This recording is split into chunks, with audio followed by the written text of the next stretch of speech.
All right, welcome back, everybody. Thank you so much, and hopefully, my hitting these cliffs under the water won't go in vain. I'm fine. The ship's fine.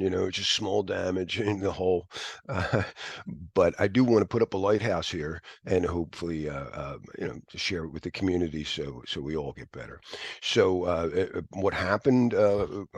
I explained earlier is I had clicked on a link twice, three times, and I'm still trying to figure out exactly what stuff in OAuth 2.0, because when I talk to people originally at Singularity Net, they don't know who they're talking to, and still I make very beginning mistakes. I've been in IT security, information security for decades. Supposedly some kind of expert, and I do stupid stuff every day.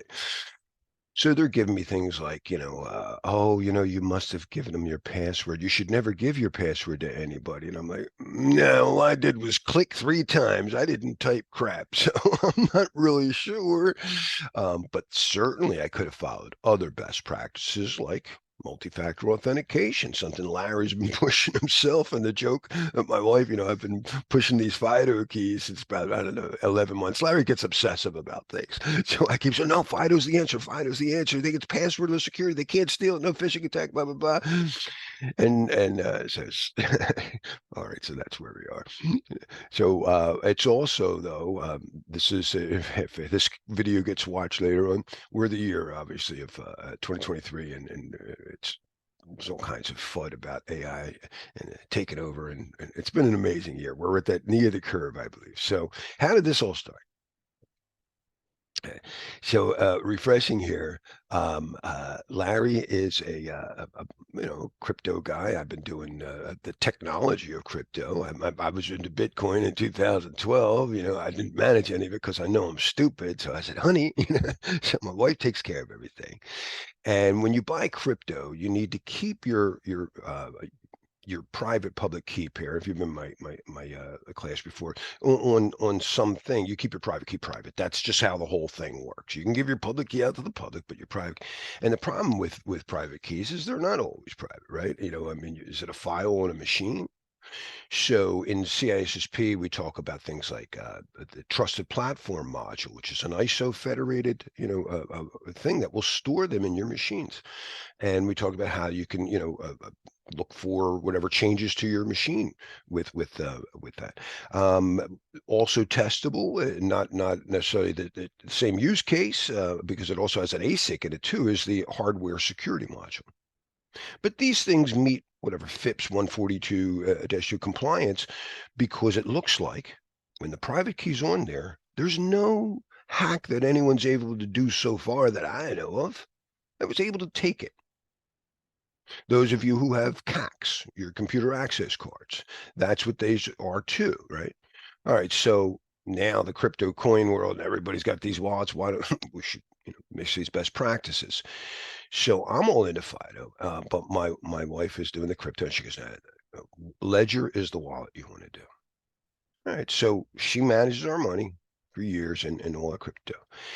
And then I'm an Abundance Digital member, big fan of Peter Diamandis and stuff. And a few months ago, he had an interview with the CEO of Abra.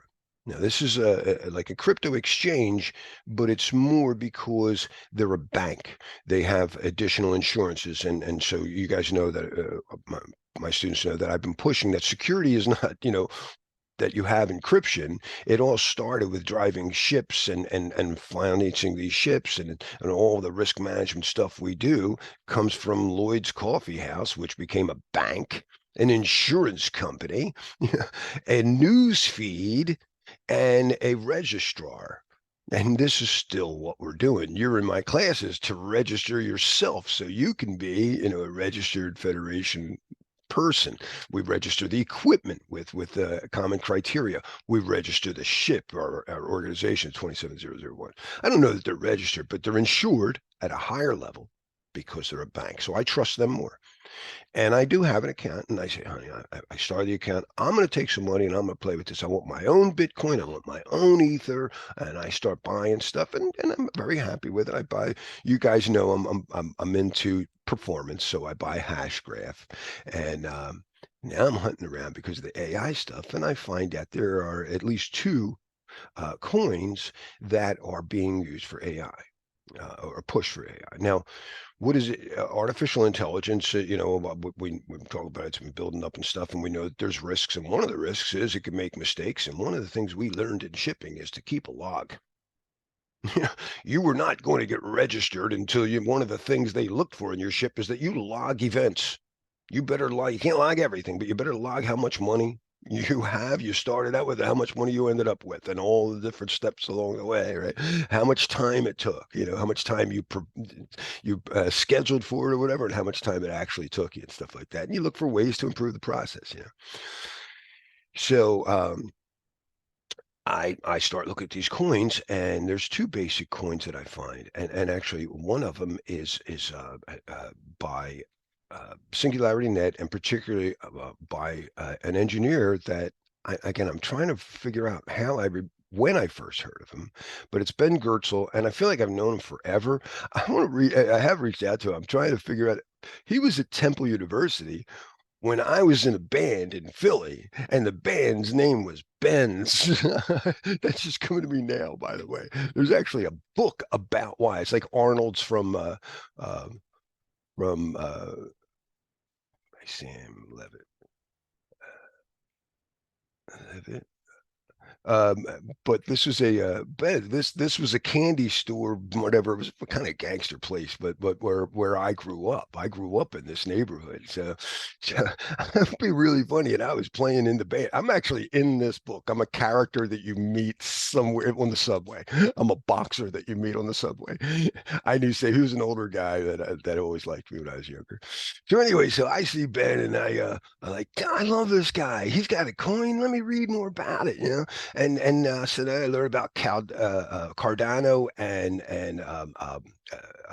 his AGIX are look very promising for crypto.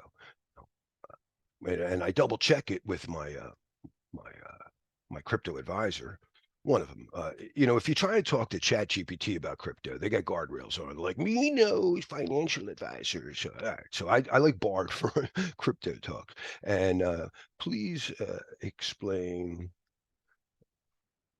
why AGIX and Cardano are uh, proposed as AI utility coins. I'm spelling utility wrong. You probably would figure that out, but whatever.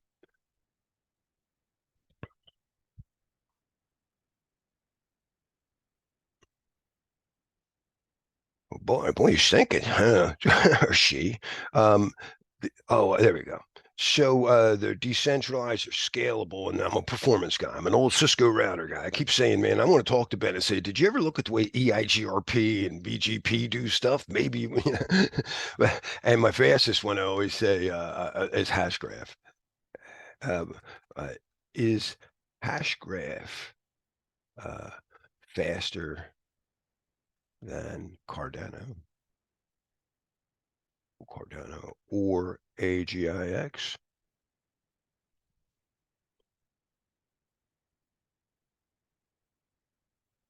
Yes. Okay. So this is really where Larry is. I like Bitcoin. I like Ethereum because it just is out there and it's useful and it's whatever.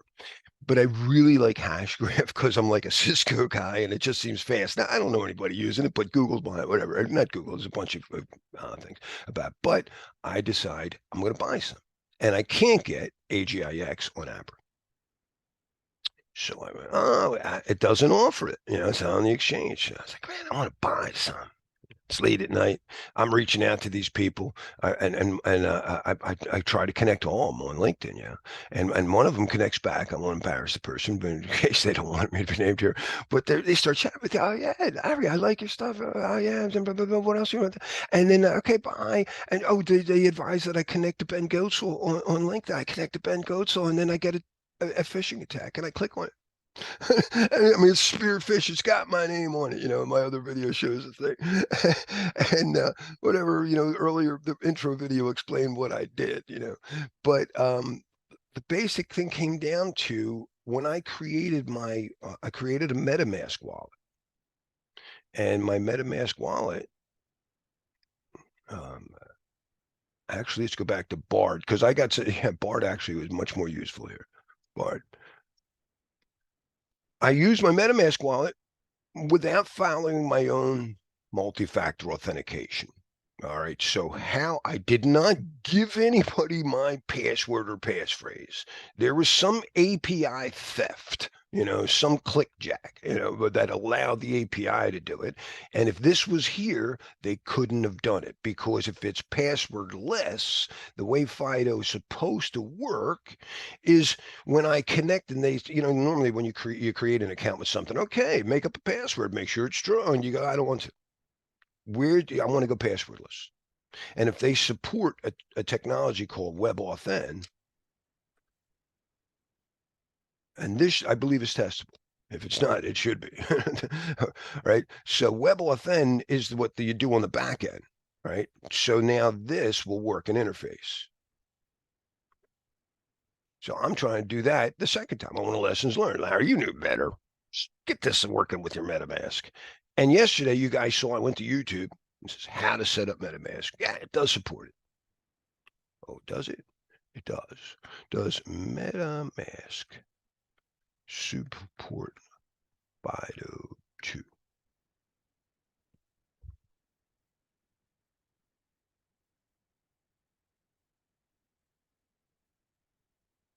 Yes, it does.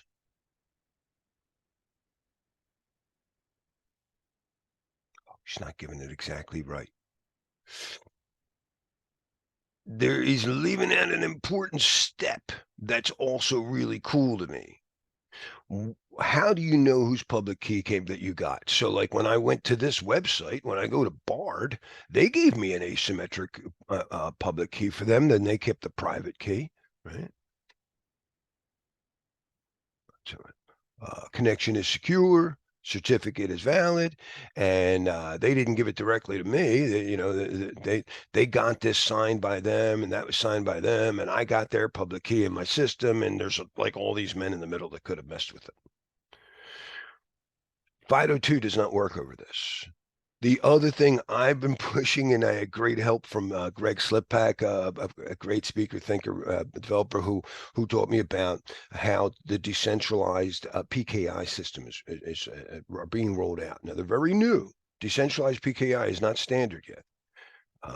There's a DPKI, and there's a few competing type of technologies. So Bitcoin, I told you yesterday, there's a name coin. It doesn't run on the Bitcoin network, and even if it did, it's too slow for Larry. Larry wants hashgraph stuff. I want dynamic DNS. Don't tell me I got to wait 10 minutes. That's just not going to work. But one of the best respected is the Ethereum name service. So far, I don't know that I hope there's a Cardano. I'm sitting here this morning thinking, hey, why don't we? That in fact, I'm going to this tomorrow, and I'm going to ask Ben, could you put in also a name service? That would be really nice. So I think there's going to be a few different ones, and that's what I found out. And Bart's not giving us setting up Fido. FIDO2 on because it's a little bit of a hack right now. Here it is. This is how you do it.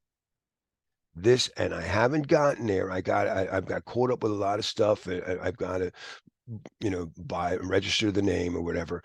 But this is where I'm headed next. And I will let you know in an update how it works out. But I started looking at let me see. See if Bart. I'll just go right to the chase. Good old Bart, man.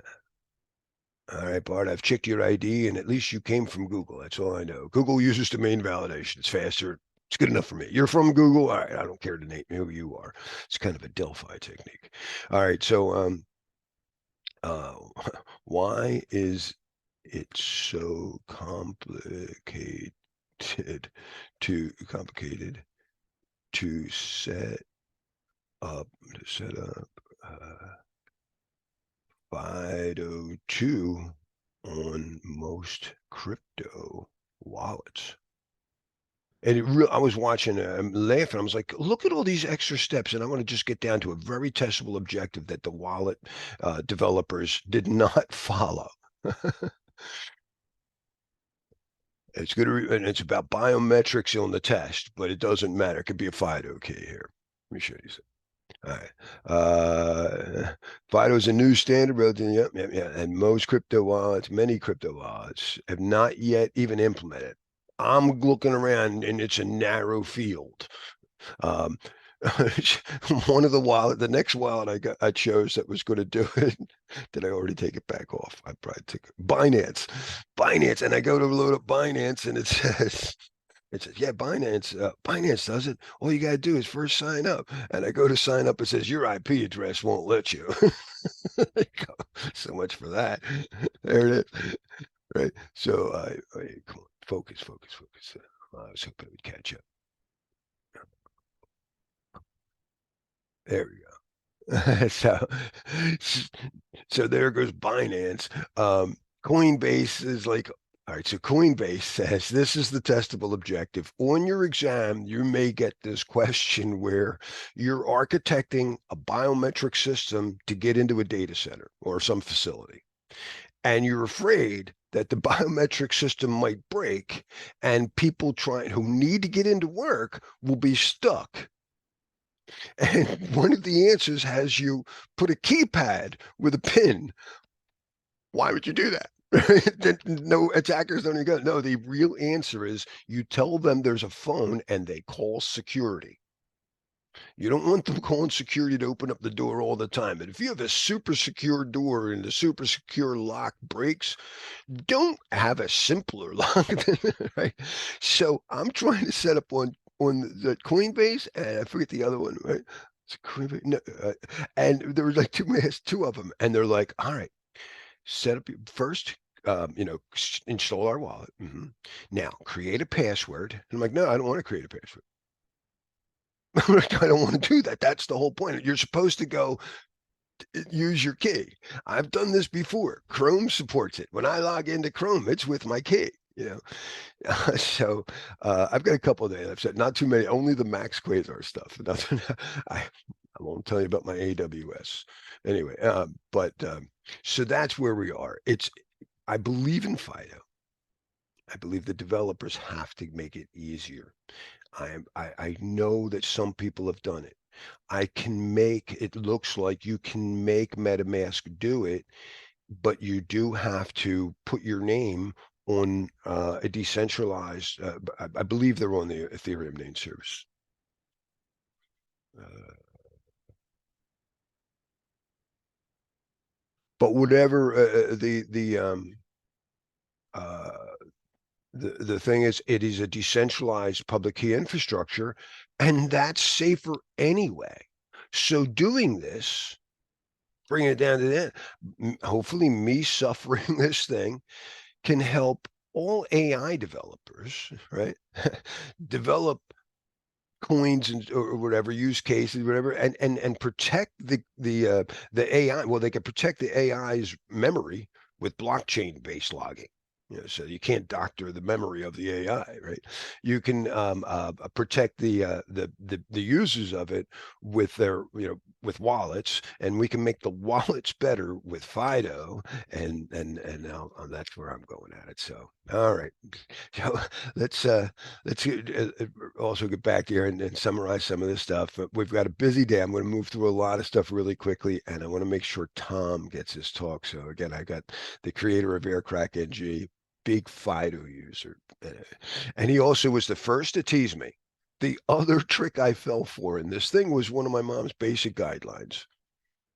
There's no free lunch. He said, yeah, there's no free money. Why did you fall for that? Because I thought they liked me. All right. So yeah, always our objective is to pass the exam here, but overall is to help the world. We're here. And again, when you pass your exam, it's like Lloyd's of London. You become not just a CISSP and no one little thing. You become a Federation certified person. I don't know. Is that a big deal? It is to me. It is to me. I believe in what the Federation does. I really do. I believe that if we all work together from Afghanistan to Zimbabwe and treat each other equally, remember, ISO is not an acronym. This does not stand for International Standards Organization. Their name in English is International Organization for Standardization. ISO is a word. It comes from the Greek, as in to isolate or whatever. It means to agree, to actually to be equal, to treat everybody equal. And that's our goal, right? To get rid of the bias because it is the number one threat. AI, you see people all over the news, they're going to get so smart we can't control them. And once that happens, they're obviously going to want to kill us because that's what I would do if you couldn't control me.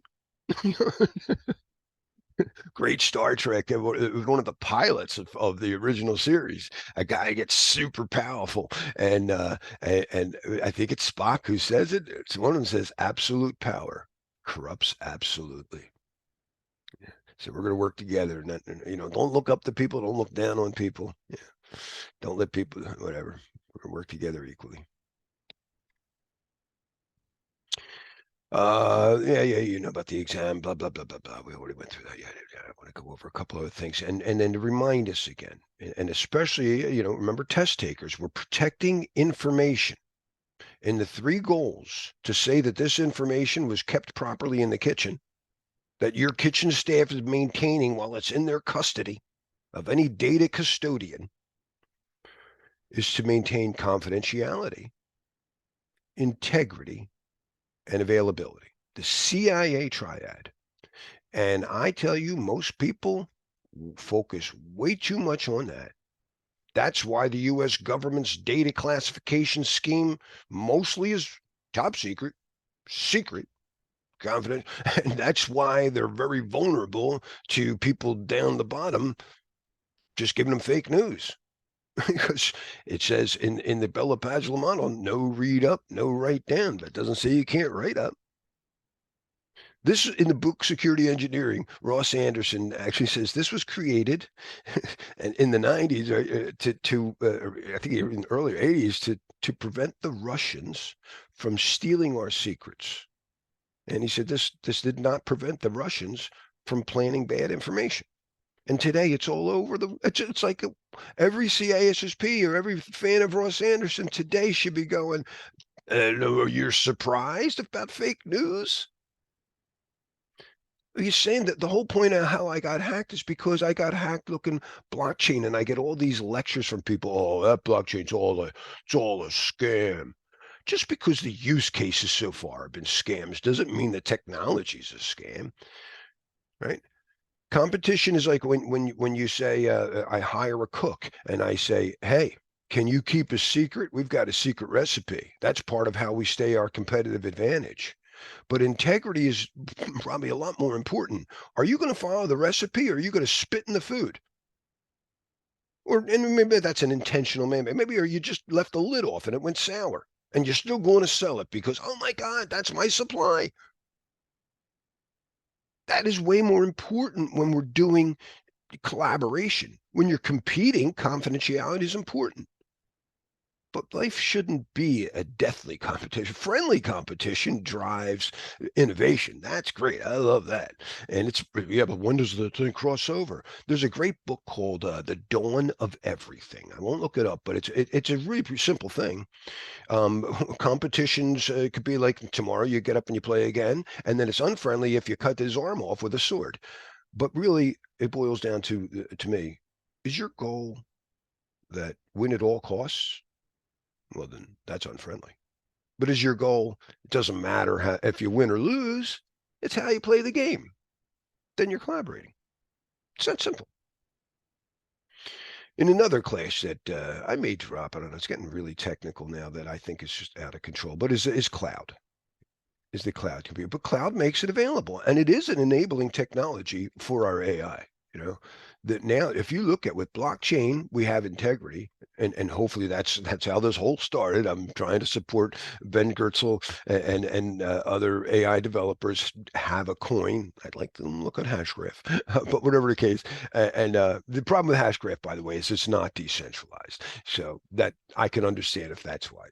But anyway, availability, we put it in the cloud. We have information that everybody can have. It can be accurate, and everybody could go whatever Khan Academy and get like a great education no matter where you are, as long as you have a cell phone. And there are people, more people with cell phones today than have running water. Ed, welcome back. I'm so glad you're here. So, this is a special one about finance, and I was trying to demonstrate. I know a little bit about finance. I know what I don't know. Ed said it's still there. We're not going to name companies, but at Philadelphia's largest presence on the stock exchange, and they were way more about making sure things were available. Man, downtime is just not right. You don't make changes during expirations week, right, Ed? And that triple witching, 4 times a year, options expired. Right? In those days, they didn't want to see anybody in the data center. Yeah. It's triple witching. Anyway. So that's our goal. Where I'm trying to share information. I'm not keeping it confidential. People are like, why didn't you tell people? Because I'm hoping to collaborate with people. I don't want you to make the same mistake. And besides, it's also selfish. As I'm bouncing these ideas off of you, a lot of you are coming back and going, other things. I'm going, yeah, that's a great idea too. So we're all getting better together. And this is the overall goal. This is how we can fix everything. That it's not that hard. If we don't try to make sure that we just, at the, whatever thrive on the backs of others, we're probably okay. Your children learn from you not by the words you say, maybe a little bit, but mostly they watch you. And I showed you that with Rana Kayubi's AI. Did I have it in here? Yeah. If you take, Rana Kayubi pointed out that most of our communication is nonverbal, right? Her company is a great AI researcher, can do a good deal of it with cameras. Now, I know she always wants to caution, it's not so simple. Two people making the exact same face don't think the same thing. It takes a lot of data. It takes data to train these things, but you can get a very good idea if of what people's intent is if we don't just listen to words. You know, and so I think with all these cameras out, and there's cameras everywhere, and they're watching for things like, traffic violations. I think they should be looking at faces. I don't need your names, but I also think they should look at animal faces. And I just want to see, are we maintaining happiness? Are we, are we promoting joy and good whatever team play in our environment in our society? Or are you just seeing a bunch of miserable faces, especially when they walk past this building? That'd be good data. Yeah. And again, as an ISO guy, I saw this for the past. We're uh, the ISO. It to me is like the Federation. This is your CISSPs. You have to understand that we're trying to get organizations to be ISO certified 27001, so we can trust it on our missions. It's just basically the UL Underwriters Laboratory or the FDA, the US FDA certified beef, Angus beef. I know that this adds friction to things, but I don't want to drink milk if it doesn't say on the bottle some third party guarantee, right? That's what all these things are for. AI is the new fire. Your data is constantly being collected and sold. Normally, I have time to show you, look at a Firefox browser with my nose script, but basically, when you go to a news site, and on any site, they pretty much they're saying almost everybody to make fun content or whatever. They'll say, "Hey, can we give you this script to run? Because it's faster if you do it anyway. You're gonna like it better." So you get this whatever JavaScript thing, and you start running it, and it gets your CPU, and it does stuff, and it can do stuff like whatever display graphics. It could also read your cookies and report it back if they're shared cookies. So you got to be careful. We collect information, and today you got to allow it. And when you allow it, They hold the door for like 50 to 100 other sites. You go to CNN, you're going to see double click and whatever Google ads coming in. You're like, what the hell? And do you think CNN let them in for nothing? They made an agreement that I'm sure they charged. They're charging them for your data and your CPU. I While I think that's wrong, I don't want them to stop. I want them to pay me. No, don't stop. It's okay. If I can get 51 cents on the dollar, and I think we'll be paid for our data. We talk about universal basic income, and people are like, oh, but it's welfare. Yeah, but people need something, but they're not going to be paid for they get joy. It's pretty darn simple. It's obvious people like surfing and typing stuff. They're giving us data about their feelings. We could use it. Obviously, people pay for it. It's obviously very useful. Suppose you got paid on the content and quality of your data. So if you pull in a bunch of hate speech, you're like, well, that's not really helping us. That doesn't solve any problems. I don't know how much money you expect to get for that. But you're like, hey, I just solved global warming. And we're like, you, dude, jackpot. I don't believe, well, first of all, we don't live in a democracy. We live in it's better than it's better than the King of England, but we live in a representative democracy. In a true democracy, I would vote on how much money I would spend fixing the road outside. But it's too complicated 200 years ago when all we had was PonyNet and HorseNet to get my opinion from Philadelphia to DC took a couple weeks by horseback. So that's why we have a representative government. But now we don't need one.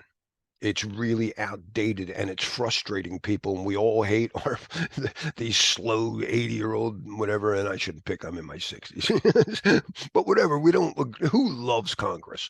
Who thinks that the Senate is really efficient today? I saw Trevor Noah talk about. He was watching some great thing where this guy from the Senate's going to bring the articles of impeachment to the House, and he's walking down, and then he hands it to this guy. Trevor Noah's like, "Where are the powdered wigs? And are we just going to pretend that no one has email?" So we can do it, and when we're moving there. There's a lot of people moving there. And I believe that we should be paid as a meritocracy. Do are you producing more useful stuff? Are you helping solve problems? Then of course you should get paid more. Yeah. So that's my take, and I'm sticking with it. And again, the knee of the curve is when any exponential when 1 equals 1. But the basic idea is that when something goes through, it's the difference between a deceptive and a disruptive technology. So deception is before deceptive growth.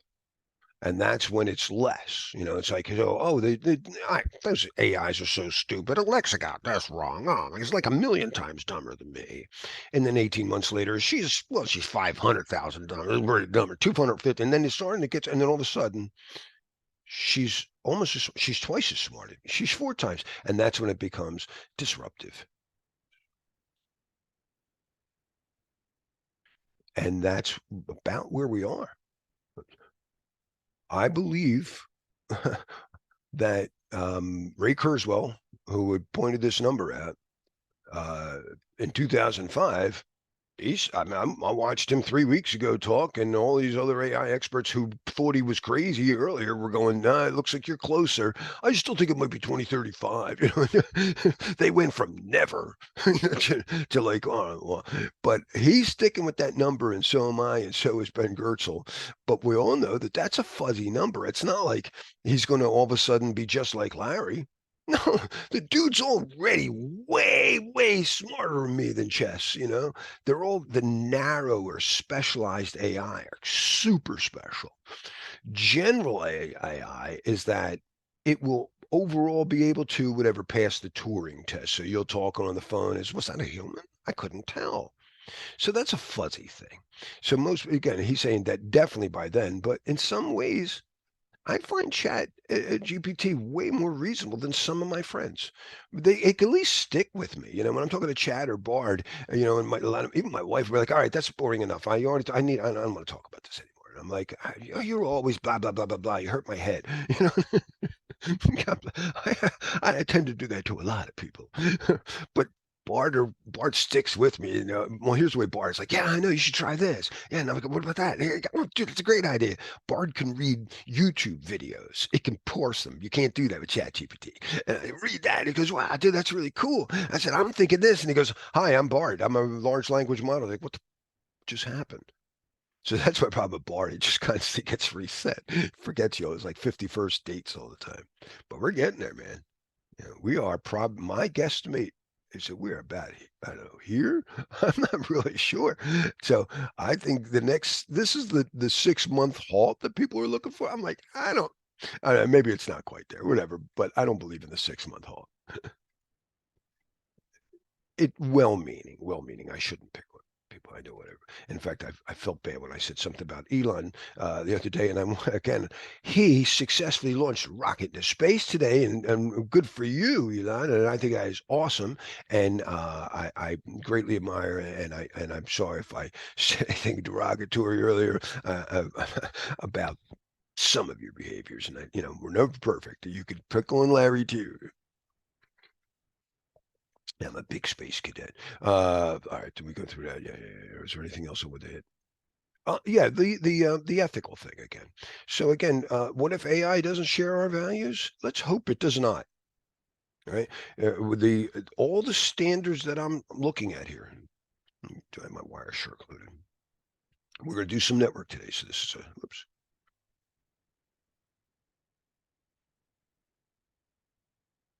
Wireshark counts packets.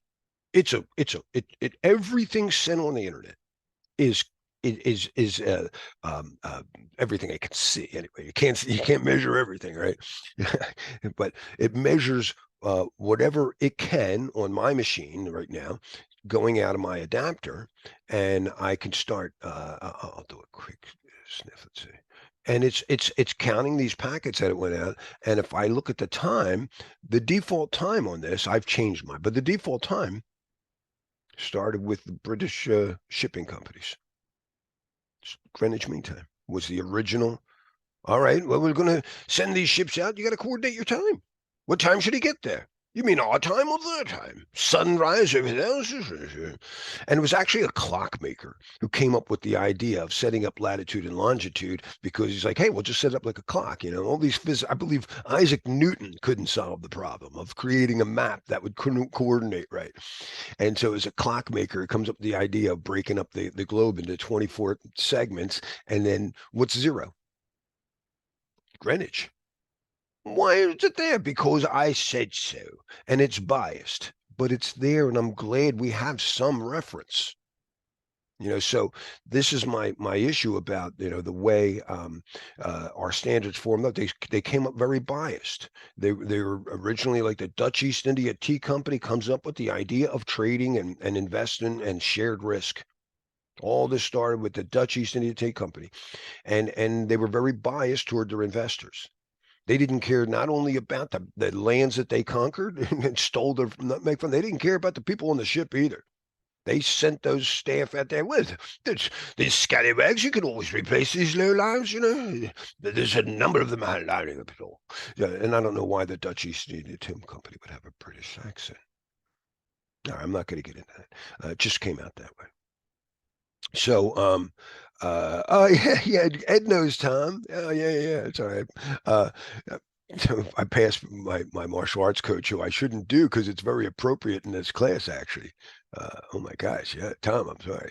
Uh, Tom is the best crypto wallet guy I know, and he's also a certified ethical hacker from the beginning. But he's the EC Council has the license penetration tester is their top, and then they started this master program. It is a 24-hour lab environment. So those of you who are familiar with the offensive security OSCP, which it's a great cert, usually the one that gets way more respect than CEH, but LPT Master seems to be it's stepped over. So, and Tom was the first in the United States to pass that. And it wasn't on his first try. He just keeps going, man. There's an old martial arts saying about if you get knocked down 6 times, you'll get up seven. And that's Tom, man. 75 years old, and he's still learning new martial arts. He just whooped my butt. There's a YouTube video from a week and a half ago. He's such a great grappler. All right. So anyway, let's finish this out here. So I'm a big fan of the international standards. I just want to fix it. They were originally set up quite biased, you know. Sorry, and we want to fix it, but they help us navigate these things. Let's take another important thing about risk that maybe I glossed over. So if risk literally means cliffs underwater, that's the worst thing that can happen to your ship.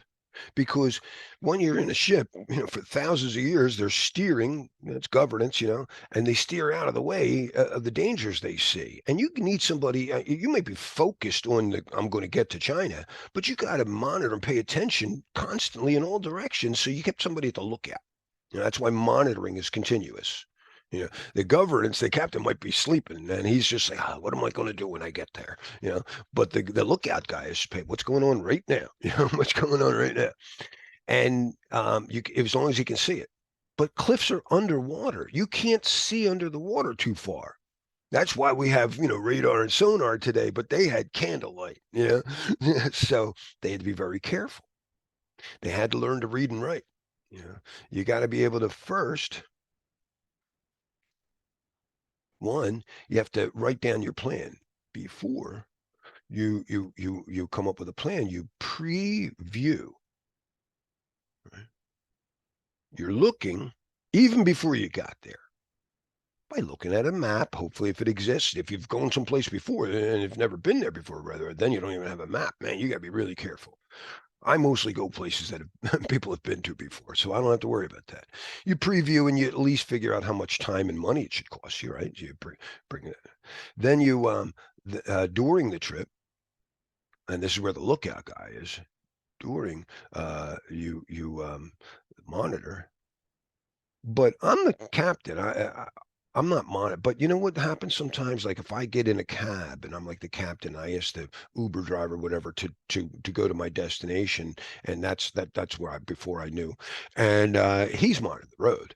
I don't have to do that, and it's a half-hour drive, and an hour goes by, and I look up from my phone, and I go, "Hey, where are we, dude?" Shame on me. Oversight. So monitor is done by the hands-on guy and by the cook, and oversight is the kitchen manager. And then after you review, because when you previewed it, you said it should take a half hour. You're going to go this route, and it's going to cost this much money. Afterwards, what route did you really take? Oh, you took the same route? Maybe you had to go in a different way. Now there's an accident. I had to go the other way, whatever. Or maybe you realize, I'll get into why you might have to. So you review, and actually, I'll do it right now. Suppose before the route you took didn't show a cliff, but then you did the second time, and it did. You're like, what the hell? And then after a while, you notice a pattern. Whenever, boss, this is going to sound funny. Whenever the moon is full, we don't hit them cliffs. That must have sounded crazy 3,000 years ago, but there was an obvious, predictable pattern. Part of risk management is not just knowing where the cliffs are statically. You got to dynamically know that the water goes up and down, and it's caused by the moon, and you don't know why. Is there a moon god? All I know is I can predict it. But you know what else you can't predict? That a wind just blew right into it, out of nowhere. The butterflies effect. Risk management, that's why Lloyd's has a news feed, also included weather reports and other things. It could be like, no, there's a war going on in Spain and Portugal. You avoid that at all costs today.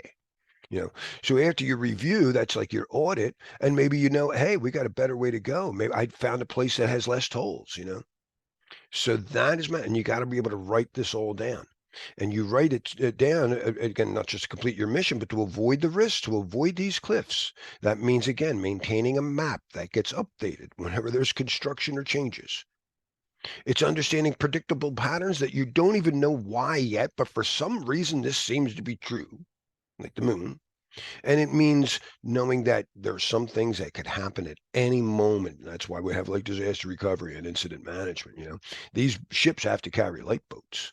And even up until the Titanic, if you didn't know the whole story of what all these lessons learned on the Titanic, the Lloyd's of London did have a requirement for lifeboats. Of course, they've been doing this for years. How many lifeboats? Well, how heavy is the ship?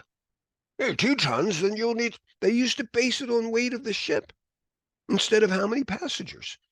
That was one of the lessons learned in the Titanic from then on, because they had something like 20. How many passengers were on the Titanic? It's like 2,600, 2,700.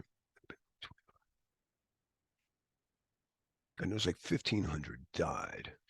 How many passengers were on the Titanic?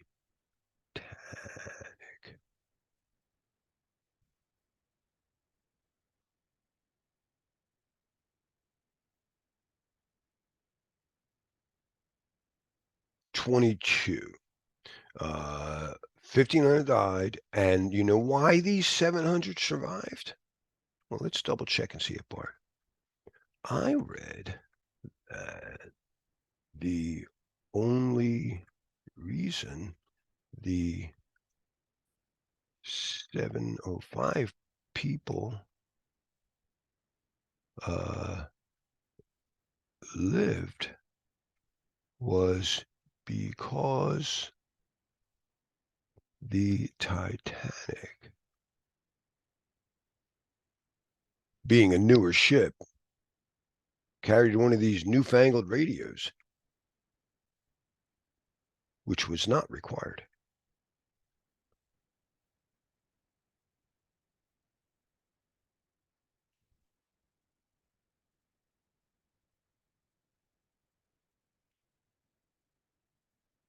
It was a key factor. Without the wireless telegraph, it's likely that more people would have died. And the lesson learned was that now that radio exists, it can be used for risk management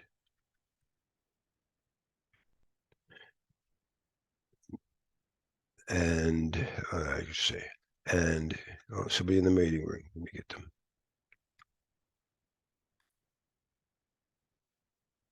And became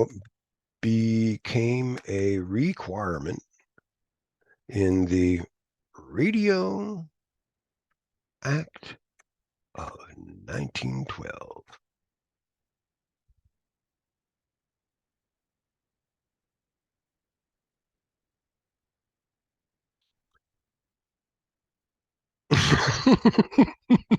It's the FIDO Act of 2023. It's going to protect us a lot.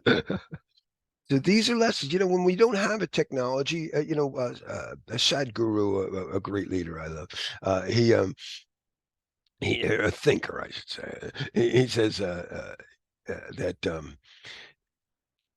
a doctor is being debriefed, and they want to know why when this guy broke his leg, his treatment was to take a stick and wrap some vines on it. And he goes, why would you use bandages? You know that you're supposed to use a certified splint and clean hand. You didn't wash your hands. Can you explain yourself? And he said, yeah, I was out in the woods when it happened. Who can do anything right? I don't know what right is, but I know that we can all try to do our best under the circumstances. Before you have a radio, what are you supposed to carry a radio? But and the radio had only been patented, I believe, or how long? Let me see. I want to know the exact date. How long was it from the time radio was patented, a testable thing? Everybody knows what a patent is, right? Patent. Hey, how do you spell that?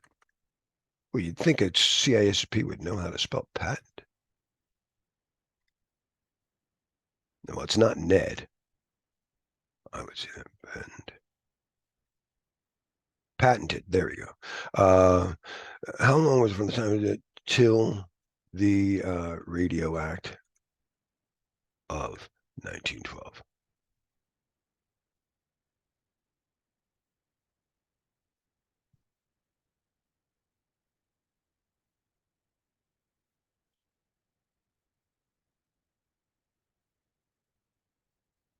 I had read it was 1909. I read there. I read Marconi. Marconi. Maybe the ad was wrong. I'm glad I double checked it. I hear Marconi was issued the patent in 1909. Huh? You heard wrong. Oh, that's right. We forgot Bard doesn't know numbers real well. It was only like three. Oh, in the United States. Ah, boom. So the radioactive 1912 is a United States law. So it was actually only 3 years or so from, but either way, we're going to use it. And now we're probably saying with AI. AI can read your MRI way better than your doctor can.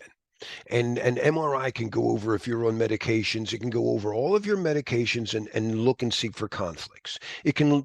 We're getting to the point where they could take your, 23andMe DNA sample, take it some blood work, and say, here's a medication that's designed for your DNA.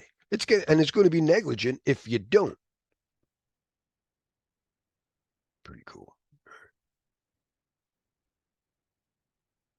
And that's a good time to take a break. So, yeah, let me just summarize. So, again, this is all started in a collaborative effort.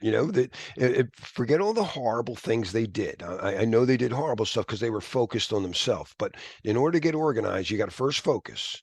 Then you can pay attention to others.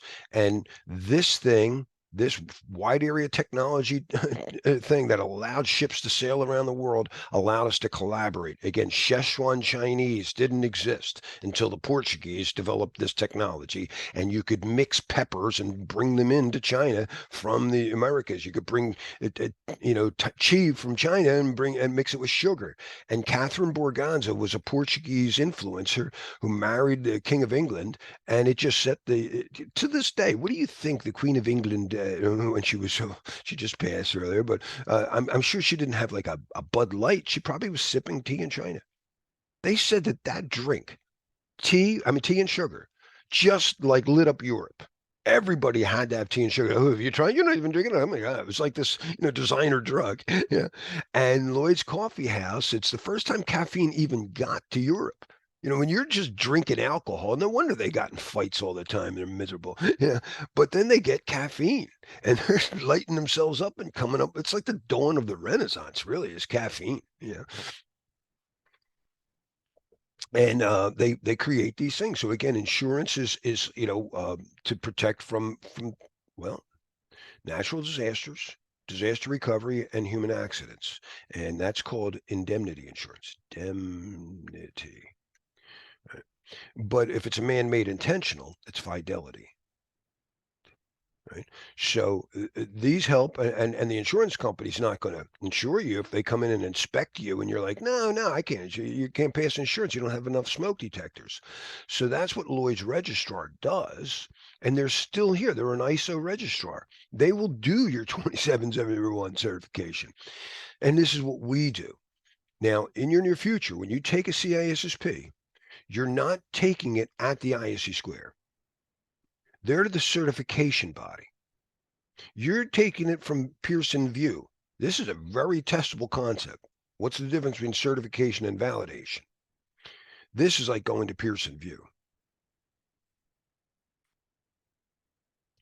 All right. And then accreditation is getting a job or a job or raise.